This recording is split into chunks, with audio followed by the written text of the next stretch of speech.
उसको पता चला कि हजूर खत लिखवा कर किसी को देंगे और वो जाएगा यमामा। तो उसने छपा, वो जो टोकरी थी वो सर से नीचे जमीन पर रखी और उसमें से कुछ खजूरें जेब में डाली, कुछ मुंह में डाली। तो मस्जिद नबी आया और जोर से कहा, या रसूल अल्लाह, ये ड्यूटी मेरे भी में करना। सुभान अल्लाह। उस वक्त उसके मुंह में खजूर थी, हवा से वो निकली पानी और लुहाब के साथ। एक सहाबी ने कहा, थोड़ा सब्र कर, बाद में भी तो कह सकते हो। उसने कहा कि मैं कैसे सब्र करूं कि कहीं ये ड्यूटी किसी और को न मिल जाए। सुभान अल्लाह। हजूर ने उसे बुलाया और अपना जेबा उस सहाबी को दिया। हबीब बिन ज़ैद 11 बच्चों का बाप था, 11 बेटे थे। उसको नेवा दिया और खत दिया और अपनी सवारी वो भी दी और वो बुला सहाबी यमामा दिया और यमामा जाकर उसने हजूर के नेज़े को भाग मारा और खत हाथ में लेकर उसे कहा कि मैं मदीने से आया हूं। सुभान अल्लाह। मैं कहां से आया हूं? मदीना। मदीने से आया हूं। तो उसने कहा, क्या है तुम्हारे पास? तो उसने कहा, मेरे रसूल का खत है। मेरे रसूल का खत है। रिसाला, खत, लेटर। उसने अपने मानने वाले को कहा, मेरे पढ़ो क्या लिखा है।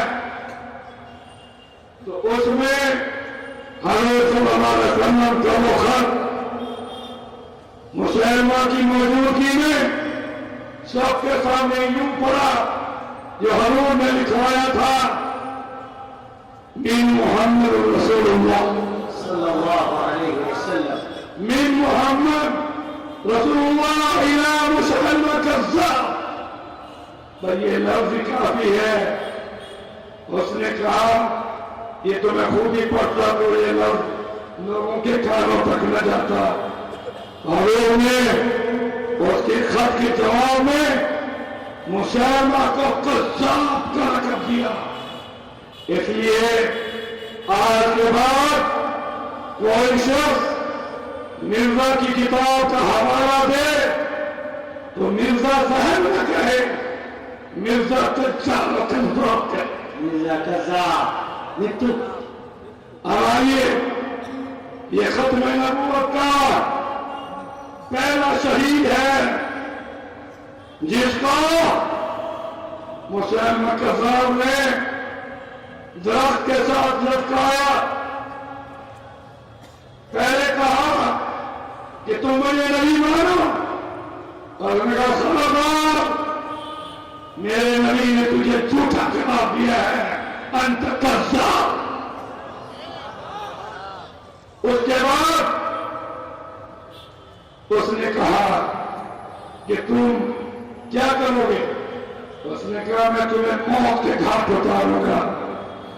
उसने कहा कि जब ये खत लेकर मैं मदीने से चला तो मैं अपने घर भी नहीं गया और 11 बेटों को भी नहीं देखा। मैं इंतजार में था कि इस खत्म नबूवत पर मैं शहादत हासिल करूं। उसको दरख्त के साथ बांधा गया। मुसलमा कज़्ज़ाब ने उसका दायां बाजू पहले कटवाया और उसका खून जब निकल रहा था, मगर ज़बान और दिल की धड़कन और तेज थी, तो उसने खत्म नबूवत जिंदाबाद का नारा लगाया।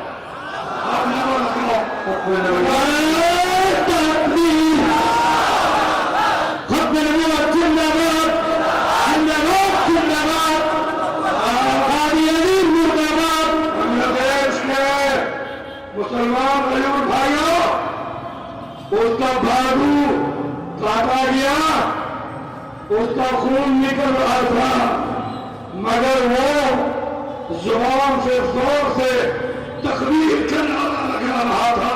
अब आप भी बदल हो रखा है।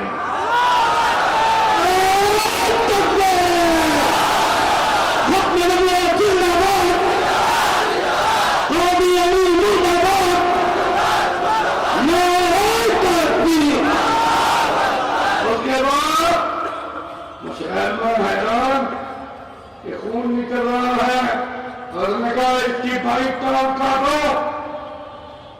बाई टांग काटी गई और जब खून तेजी से निकला तो फिर उसी सहाबी हबीब बिन ज़ैद का नारा था, नारे तकबीर। और लोग चले गए, नारे तकबीर, नारे तकबीर।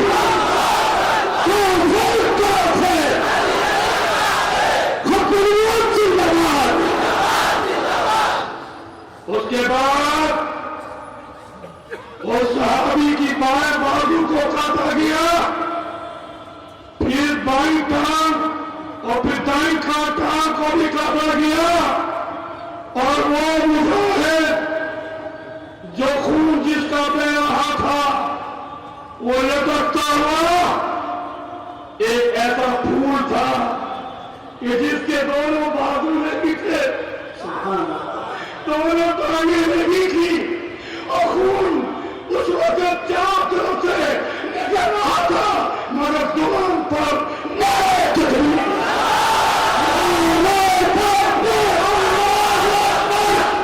नारे तकबीर, अल्लाहु अकबर। नबी बोले नबी नहीं, हम सुने आइन का। नबी बोले नबी नहीं, हम सुने आइन का। काफिर काफिर, अभी नहीं काफिर, काफिर काफिर, अभी नहीं काफिर।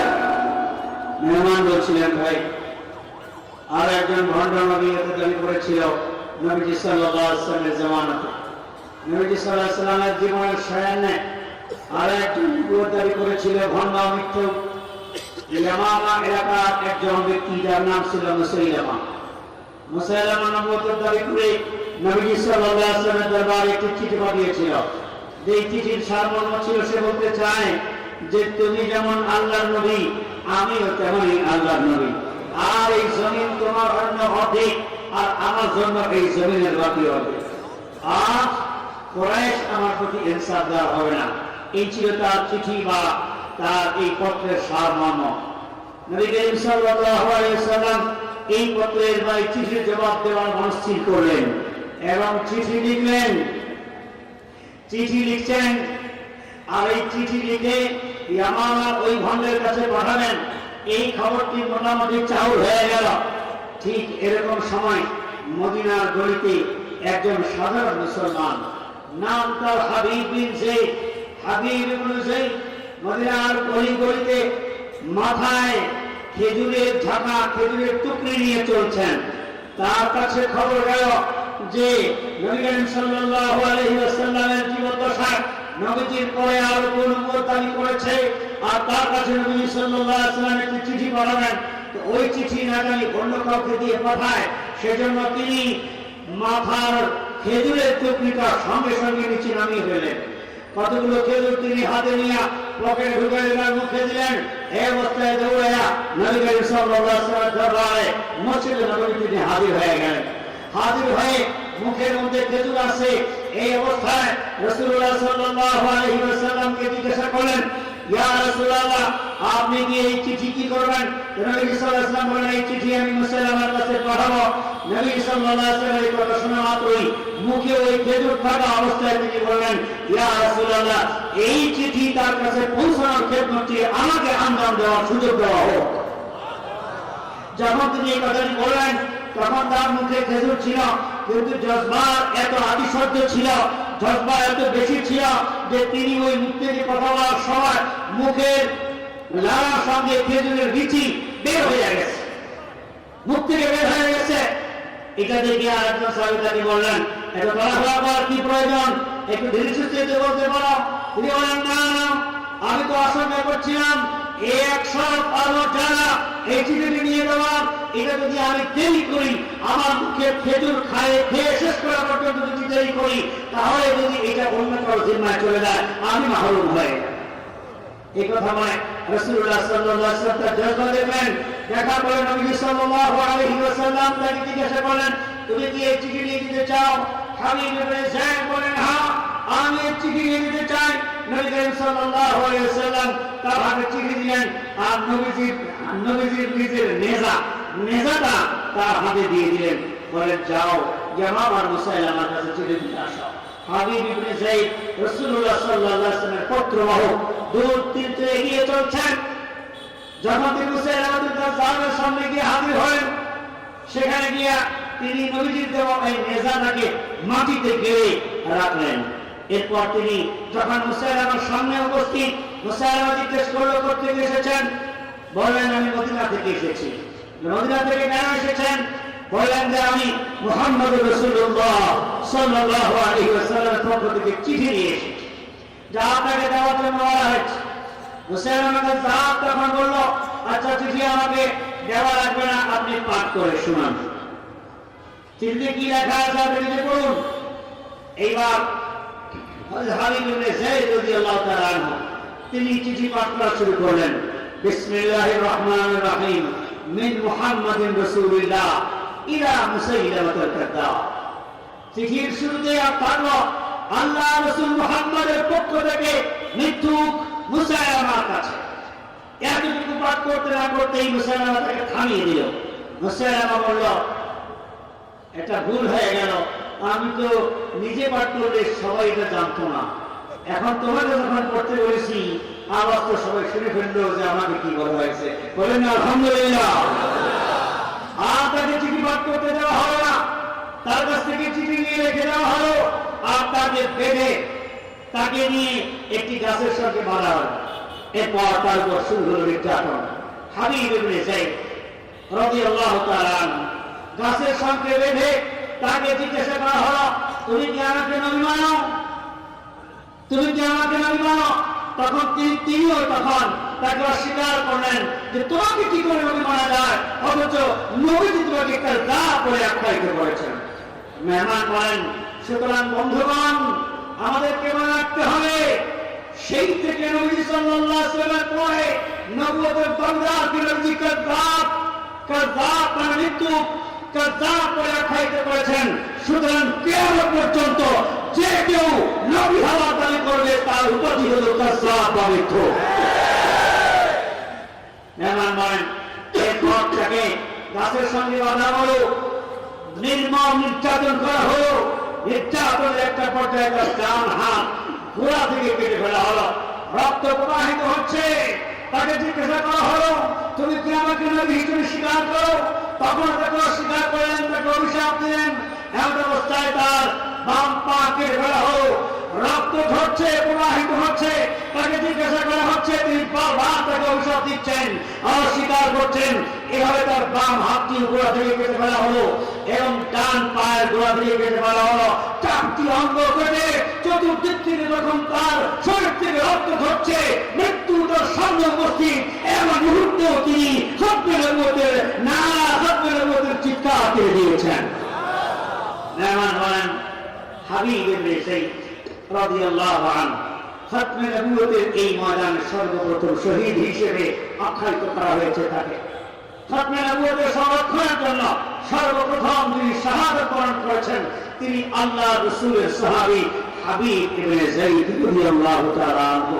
তিনি তার জীবন উৎসর্গ করার মাধ্যমে বর্বর নির্যাতন সহ্য করার পর খাতমে নবুয়তের উপরে অবিচল অটল থেকে তিনি বারবার মুখ দিয়ে খাতমে নবুয়তের এই আকীদাকে স্বীকৃতি দিয়ে আমাদেরকে শিক্ষা দিয়ে গেছেন। জীবনে খাতমে নবুয়ত রক্ষা করার জন্য প্রয়োজন হয় আমাদেরকে বুকের তালা ঠেলে দিয়ে শাহাদাতের অগ্নিশূল পান করতে হবে। हुजूर सल्लल्लाहु अलैहि वसल्लम की 23 साला बेशत का दौर है। 13 साला मक्की दौर, 10 साला मदीना मुनव्वरा का मदनी दौर, 25 गज़वात, 56 सराए और इतनी जंगें हुई, मगर सहाबा कराम ने इस्लाम के दिफा के लिए, इस्लाम के दिफा के लिए 268 सहाबा 23 साल में शहीद हुए। उलमा किराम,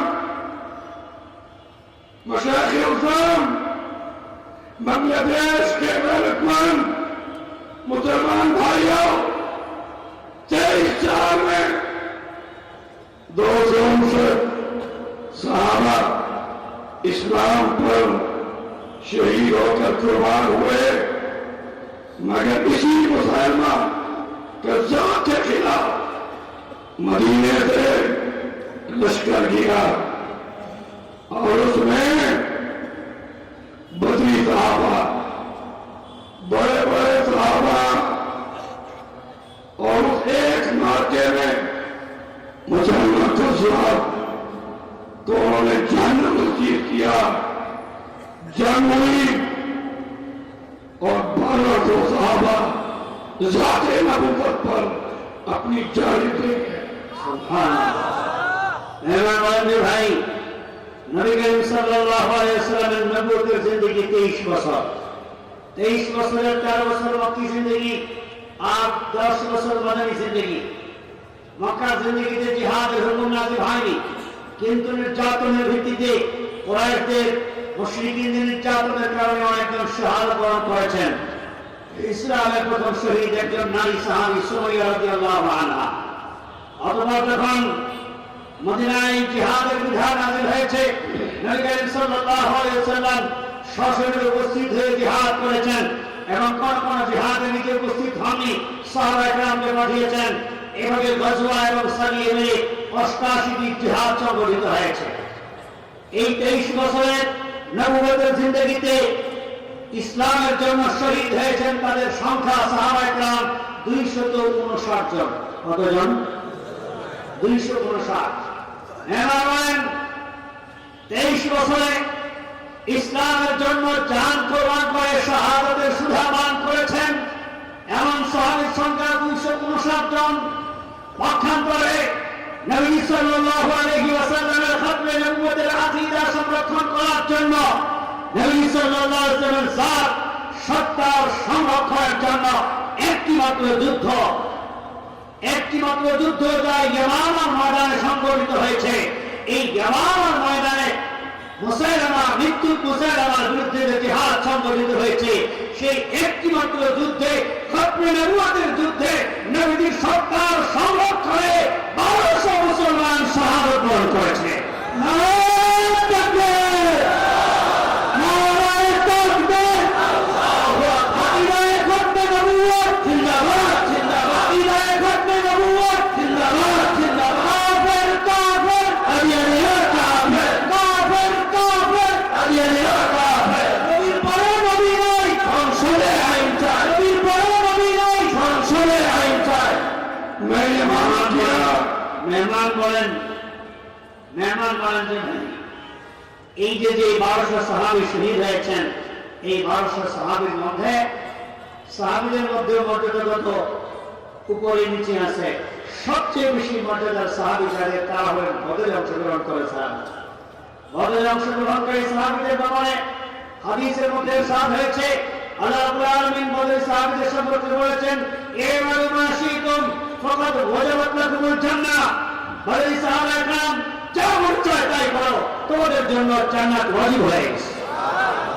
বদরের সাহাবায়ে কেরামের মধ্য থেকে সাহাবীরাও ছিলেন এই জিহাদের মধ্যে যারা শহীদ হয়েছেন। ওদের ময়দানে যারা শাহাদাত বরণ করেননি এমন সাহাবীরাও ছিলেন এই মুসাইলামাতুল কাযযাবের বিরুদ্ধে। এবং বাইআতুর রিজওয়ানের মধ্যে বায়াত গ্রহণকারী হুদায়বিয়ার সময় তাদের মধ্যে থেকে অনেকে ছিলেন এখানে। এইভাবে 1200 মুসলমান যে শহীদ হয়েছেন তার মধ্যে কোরআনে কারীমের হাফেজ ছিলেন 900। 900 হাফেজে কোরআন ওই জিহাদের মধ্যে শহীদ হয়ে গেছে। মুসাইলামাতুল কাজ্জাবের এই ঘটনার মধ্যে আরেকটি বিষয় উল্লেখ না করলেই নয়। মেহমান বলেনি আমি সংযুক্ত করে দিচ্ছি। আপনারা সকলেই জানেন উহুদের ময়দানে হযরত হামজা রাদিয়াল্লাহু তাআলাকে শহীদ করেছিল কি? ওয়াহশী। কে? ওয়াহশী নিজের স্বাধীনতার জন্য, নিজে আজাদ হওয়ার জন্য আরো পুরস্কারের প্রলোভনে নবী হয়ে সে তখন হামজা রাদিয়াল্লাহু তাআলাকে শহীদ করে দেয়। পরবর্তীতে ফতহ মক্কার পরে তিনি ইসলাম কবুল করেন। নবীজির দরবারে যখন তিনি হাজিরা দিয়েছেন, নবীজি জিজ্ঞাসা করেছিলেন তুমি কি হামজাকে শহীদ করেছিলে? ওয়াহশী বললেন যে হ্যাঁ, এমন কিছু আমার দ্বারা ঘটেছে। এবার নবীজি বললেন তাহলে তুমি আমার সামনে উপস্থিত হওয়া থেকে নিজেকে দূরে রাখতে পারবা কি? আমার সামনে উপস্থিত হয় না। কারণ কি? তোমাকে দেখলে আমার মনে হয়তো কষ্ট আসতে পারে, আর এই কষ্টের কারণে তোমার ক্ষতি হয়ে যাবে। এই জন্য তুমি তোমার পেছনে থেকে সামনে এসো না। ওয়াহশী রাদিয়াল্লাহু তাআলা আনহু যখন ঈমান গ্রহণ করেছেন আর তারপর নবী সাল্লাল্লাহু আলাইহি ওয়াসাল্লাম দরবারে একবার মাত্র হাজিরা দিয়েছেন, এরপর আসতে পারবেন না, আমার কষ্ট। এইবার তিনি প্রতিজ্ঞা করলেন নবীর প্রিয় চাচাকে শহীদ করার মাধ্যমে যে কষ্টটি নবীর মুখে আমি দিয়েছি, যদি কখনো সুযোগ হয় তাহলে আমি নবীর এই কষ্টের বদলা ইসলামের জন্য আমি কিছু একটা করতে চেষ্টা করব। মুসাইলামাতুল কাজ্জাবের বিরুদ্ধে সিদ্দিক আকবরের পক্ষ থেকে যখন জিহাদের ঘোষণা হলো, তখন হযরত ওয়াহশী রাদিয়াল্লাহু তাআলা আনহু চিন্তা করলেন এটা আমার মুখ্যম সুযোগ হবে। ওই মেধা, ওই বর্ষা দিয়ে তিনি আঘাত করার মনস্থ করলেন, যেই বর্ষা দিয়ে হামজা রাদিয়াল্লাহু তাআলাকে শহীদ করেছেন। ওই বর্ষাটি হাতে নিয়ে তিনি মুসাইলামাকে হত্যা করার উদ্দেশ্যে ইয়ামামা ময়দানের দিকে রওনা হয়ে গেলেন। শুনশান যখন লড়াই চলছে, তখন তিনি অপেক্ষা করছেন, খুঁজছেন কোথায় আছে, কোথায় পাওয়া যায় মুসাইলামাতুল কাজ্জাব ভণ্ড নবীকে। তখন তিনি তাকে পেয়ে গেলেন এবং পেয়ে যাওয়া মাত্রই তার সেই বর্ষা দিয়া ওই মুসাইলামাতুল কাজ্জাবের বুকে আঘাত করলেন এবং সেই আঘাতের মাধ্যমে তিনি তাকে জাহান্নামের মধ্যে নিক্ষেপ করে মনের তৃপ্তি অর্জন করার চেষ্টা করেছেন। যে নবী সাল্লাল্লাহু আলাইহি ওয়াসাল্লামের প্রিয় চাচাকে শহীদ করে যে কষ্ট দিয়েছিলাম, নবীজির জাতের হেফাজতের জন্য ভণ্ড মুসাইলামাকে জাহান্নামে পাঠিয়ে দেওয়ার মাধ্যমে হলো কিছুটা আমি নবীজির ব্যথা কিছুটা আমি লাঘব করতে পেরেছি। এই কথা বলে তিনি মুসাইলামাতুল কাজ্জাবকে জাহান্নামে নিক্ষেপ করে দিয়েছেন। বন্ধুগণ আমার, সুতরাং রাসূলুল্লাহ সাল্লাল্লাহু আলাইহি ওয়াসাল্লামের খতমে নবুয়ত রক্ষা করা হলো তার জাত বা তার সত্তা রক্ষা করার মেহনত। এর জন্য আমাদেরকেও হয় হাবিব বিন যায়েদের মতো শহীদ হতে হবে, না হয় ওয়াহশীর মতো গাজী ও মুজাহিদ হতে হবে।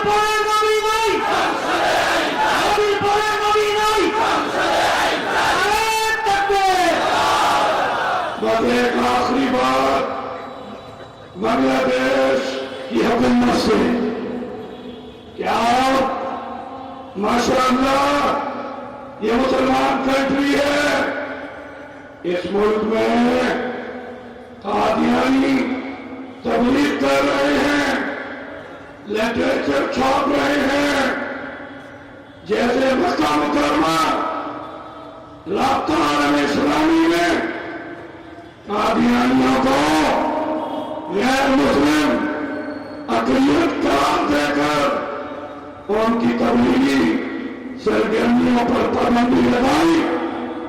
वो राब्ता आलम इस्लामी का मेंबर बांग्लादेश भी है, बांग्लादेश भी राब्ता आलम इस्लामी का मेंबर है। उसी की रस्मी में आपके मुल्क बांग्लादेश में कादियानियों की तबलीगी सरगर्मियों पर पाबंदी होनी चाहिए।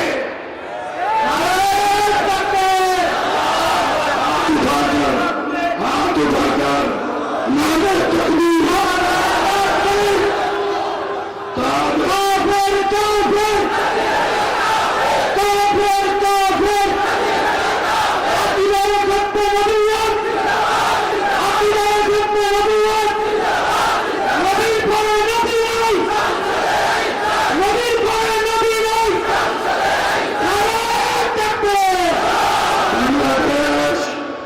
हुकूमत को मैं सलाम पेश करता हूं। आप गयूर अवाम बांग्लादेश की आप भी और हम मक्का और मदीना में दुआ करेंगे कि बांग्लादेश में तालीमी इदारों में खत्मे नबूवत का कोर्स होना चाहिए कि नहीं? गौर से कहो। মেহমান বলছিলেন যে ভাই প্রথম যেটা বলেন বাংলাদেশ একটি মুসলিম কান্ট্রি, শুধু মুসলিম কান্ট্রি নয়, এত স্বল্প পরিসরের জায়গায় এত পরিমাণ মুসলমান পৃথিবীর আর কোথাও নাই। এত স্বল্প পরিসরের দেশের ভেতরে এত পরিমাণ মসজিদ মাদ্রাসা পৃথিবীর আর কোথাও নাই। এত স্বল্প পরিসরের দেশের ভেতরে এত পরিমাণ আলেম ওলামা পৃথিবীর আর কোথাও নাই। মেহমান বলেন কাদিয়ানীরা তাদের ষড়যন্ত্রমূলক প্রচারণার মাধ্যমে সাধারণ মুসলমানদের ঈমান হরণ করে মুসলমানকে বেঈমান করার সুযোগ পাচ্ছে। আর এটা যদি করতে না পারে, এই জন্য পৃথিবীর অনেক মুসলিম দেশে তাদেরকে সংখ্যালঘু মুসলিম ঘোষণা করা হয়েছে। তিনি বলেন মক্কা মুকাররমায় রাবেতা আল ইসলামীতে ওআইসিতে যার সদস্য বাংলাদেশ ওআইসির সদস্য কি সদস্য নয়? শুধু সদস্য এটুকু নয়, বরং আমাদের একটি ডকুমেন্ট ছিল। বাংলাদেশের ধর্ম প্রতিমন্ত্রী ছিলেন তখন নাজিমুদ্দিন আল আজাদ, এখনো তিনি বেঁচে আছেন। বাগদাদে একটি ওআইসির সম্মেলন ছিল। ওআইসির সম্মেলনে একটি প্রস্তাব উত্থাপিত হয়েছিল কাদিয়ানীদের ব্যাপারে। সেখানে ওআইসির মিটিংয়ে বাংলাদেশের প্রতিনিধিত্বকারী নাজিমুদ্দিন আল আজাদ তিনি এখনো বেঁচে আছেন। কিছুদিন আগে পরিষদের মধ্যে জি তার বাড়ি যশোরে, হ্যাঁ কিন্তু যশোরের মনে ভুলে গেছিলাম। তিনি কিছুদিন আগে সমৃদ্ধ ঘটনাগত পরিষদের অনুষ্ঠিত সম্মেলনে তিনি নিজে উপস্থিত হয়ে ঘোষণা করেছেন যে বাংলাদেশের প্রতিনিধি হিসেবে ধর্ম প্রতিমন্ত্রীর দায়িত্বে থাকা অবস্থায় বাগদাদে অনুষ্ঠিত ওআইসির সম্মেলনে যখন সর্বসম্মতিক্রমে সিদ্ধান্ত গৃহীত হয়েছে যে কাদিয়ানী মির্জা গোলাম আহমদ কাদিয়ানীকে অবমাননার কারণে মুহাম্মদ রাসূলুল্লাহ সাল্লাল্লাহু আলাইহি ওয়াসাল্লামকে শেষ বিশ্বাস না করার কারণে এবং কোরআন পড়ে আবার ওহী নাযিল হওয়ার দাবি করার কারণে হযরত ঈসা আলাইহিস সালামকে মৃত দাবি করার কারণে আর অসংখ্য নবী রাসূলদেরকে মুস্তাফি করার কারণে আর অসংখ্য কুফরি মতবাদ বিশ্বাসী হওয়ার কারণে এরা কখনোই মুসলমান নয়। এই দাবিটি এই সিদ্ধান্তটি হয়েছিল ওআইসির ওই বাগদাদে অনুষ্ঠিত সম্মেলনে। সেই সম্মেলনে বাংলাদেশের প্রতিনিধিত্বকারী তৎকালীন ধর্ম প্রতিমন্ত্রী নাজিমুদ্দিন আল আজাদ সাহেব বাংলাদেশের পক্ষে ওইখানে স্বাক্ষর করেছিলেন, যাতে সমর্থন করা হয়েছে। এখন বলছেন সুতরাং মুসলিম দেশ, মুসলিম সংখ্যালঘু সরকারও মুসলিম, জনগণ মুসলিম, এমন অবস্থায় ওআইসিতে সিদ্ধান্ত হয়েছে অতএব বাংলাদেশের সরকারের কর্তব্য সংখ্যাগুরু মুসলিম জনগণের দাবি মেনে নিয়ে কাদিয়ানীদের ফিতনা থেকে মুসলমানদেরকে বাঁচানোর জন্য এবং তাদের স্বতন্ত্র অধিকার প্রতিষ্ঠিত হবে সেই উদ্দেশ্যে কাদিয়ানীদেরকে সংখ্যালঘু অমুসলিম ঘোষণা করতে হবে।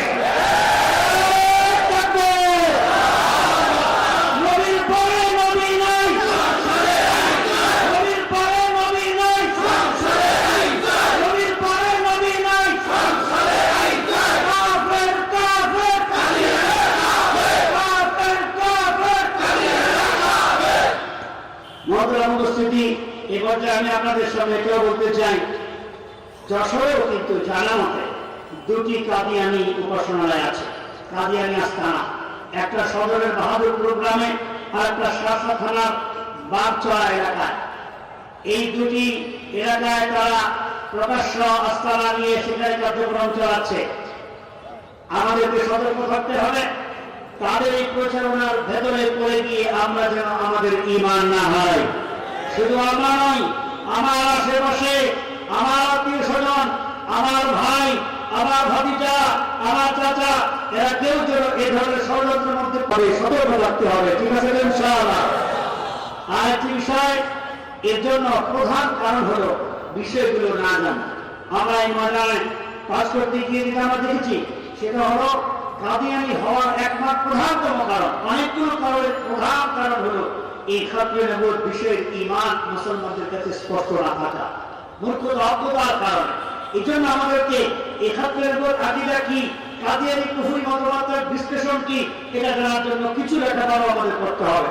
আলহামদুলিল্লাহ ছোট ছোট বেশ কিছু রিসালা পুস্তিকা আপনাদের মাঝে এখন আছে, আপনারা সেগুলো নিজ উদ্যোগে সংগ্রহ করে সেখান থেকে সেটা পড়ে নিজেদের ঈমানি জ্ঞানকে সমৃদ্ধ করতে রাজি আছি তো ইনশাআল্লাহ। এই মজমার ভেতরে এখানে বইয়ের স্টল দেওয়া আছে, সেখানে এই কাদিয়ানী মতবাদ সম্পর্কিত বেশ কতগুলো রিসালা পাওয়া যায়। খাতমে নবুয়ত মাদ্রাসার পক্ষ থেকে প্রকাশিত হয়েছে। মাওলানা আব্দুল মজিদ সাহেব জিন্দাসের সন্তান, তিনিও কয়েকটি রিসালা লিখেছেন। এই বইগুলো আমরা নিজ উদ্যোগে সংগ্রহ করবো এবং শুধু কিনে নিয়ে যাবো না, বরং এটা পড়বো এবং নিজের ঈমানকে বাঁচানোর জন্য সতর্ক থাকবো। আল্লাহ তাআলা আমাদের সবাইকে তৌফিক দান করেন।